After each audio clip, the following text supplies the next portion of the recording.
What? I was being serious when I said I was doing this. So, time to revisit one of my all-time favorite franchises. No, the other one. No. I get it. I love Devil May Cry. There we go. Ratchet Clank, one of Insomniac Games' top franchises, right next to the likes of the Spider-Man games nowadays and the Spyro trilogy during the PlayStation 1 days. Oh, they also did the Resistance series, if anyone remembers that, along with Disruptor, also on the PlayStation 1. But anyways, as I said in my 2021 channel update video, I will be revisiting the Ratchet & Clank franchise, mostly because those old videos aren't good, to be honest, and because of how far between most of the uploads were. But now I've replayed all the games and just played through Rift Apart. So now, let's get this revisit started, starting of course with the original 2002 Ratchet & Clank.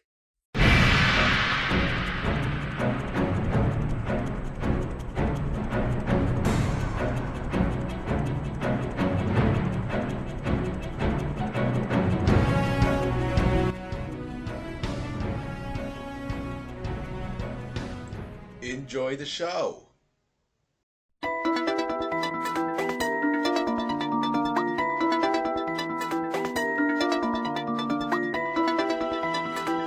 Hello everyone and welcome back to a brand new re-review. Tonight, it's Ratchet & Clank.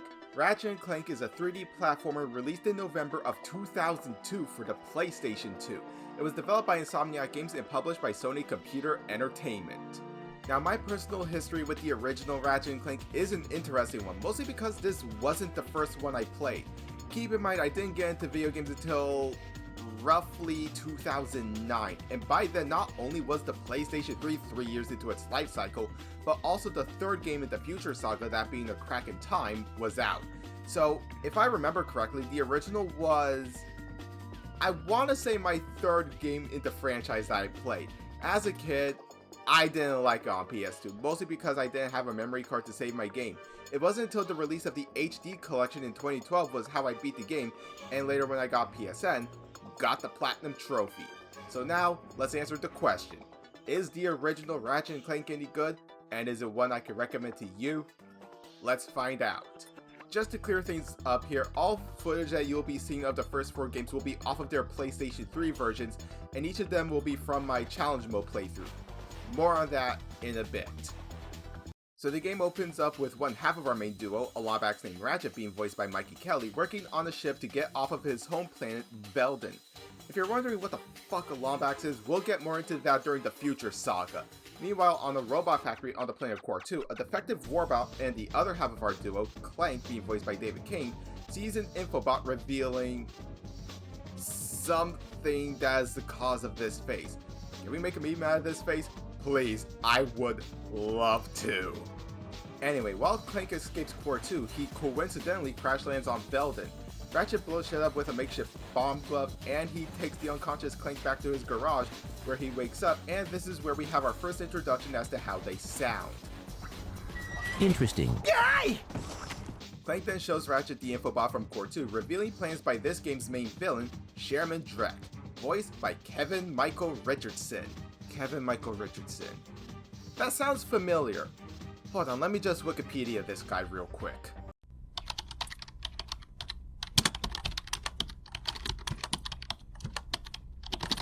Huh.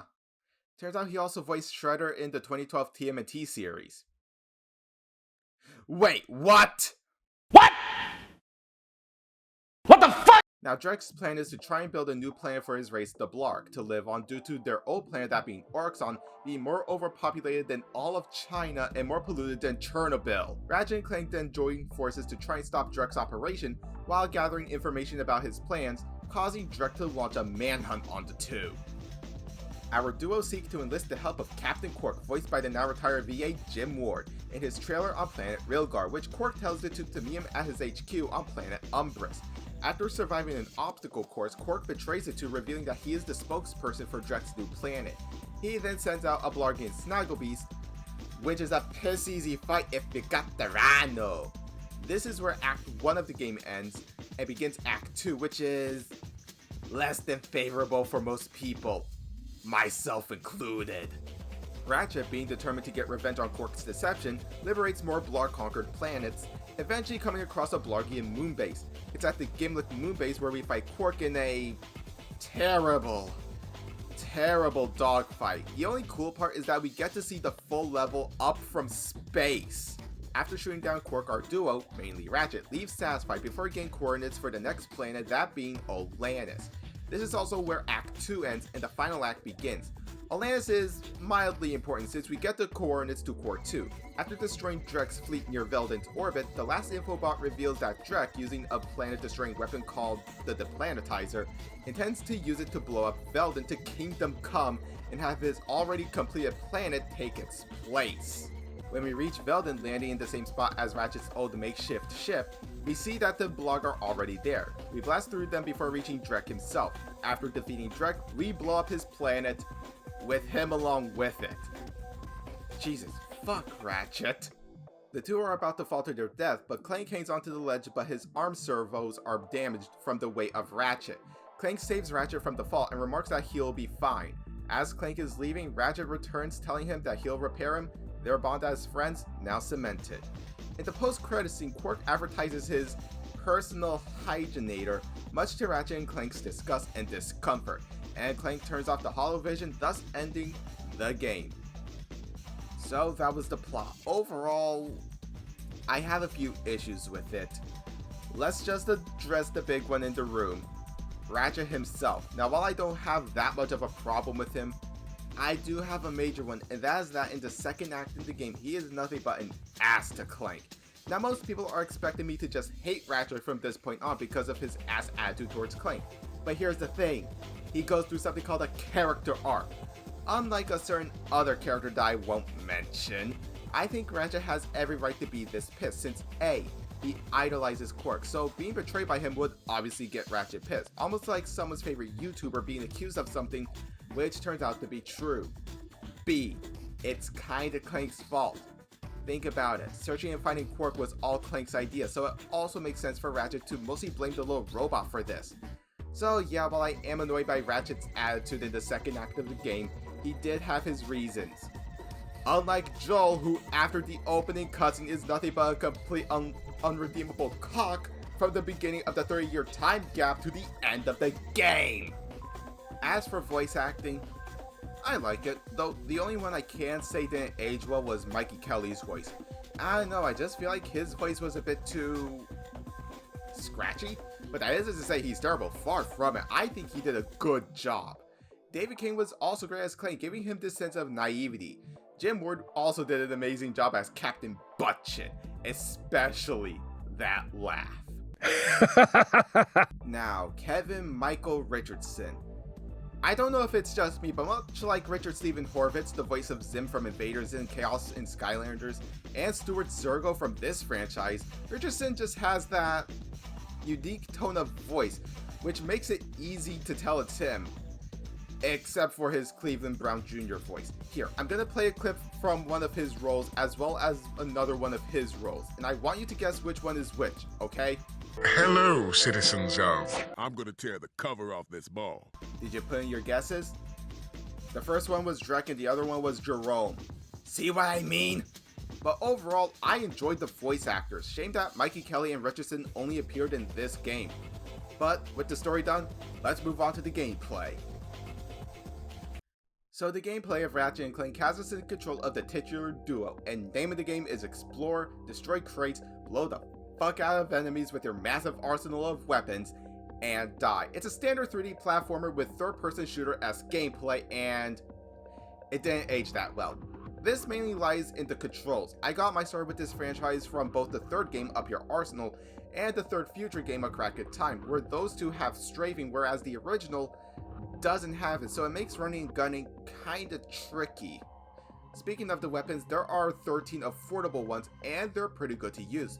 My personal faves goes to the Blaster, the Pyroster, and the 14th weapon of the game, the Rhino. The Rhino is easily the most powerful weapon in this game, but it's at a cost. that being a whopping 150,000 bolts. Yeah, that's gonna take a few dozen playthroughs to get. But this is where our good old friend the Glitch Gremlin comes into the rescue. Assuming you made it as far as the final planet, where you have the Hollow Guys from Kalibo 3, and playing the PS2 version, go to Railguard and go to the hoverboard chick while in the Hollow Guys. You will now be teleported onto the hoverboard racetrack, but not on the hoverboard, and the race doesn't start. Go to the massive ramp midway through the course and have the taunter equipped, and just use a quarter, some tape, and tape down the circle button.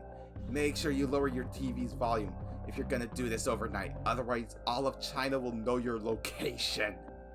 Once you meet the criteria, just head back to the Shady Salesman with your possibly over 150k bolts, and you now have the Rhino.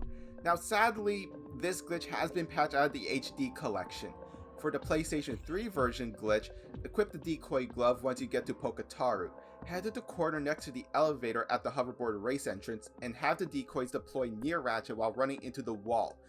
This will cause you to clip through the wall. Carefully maneuver your way around until you reach a corner. Glide onto a building, then glide onto the racetrack, and just do the same shit from before.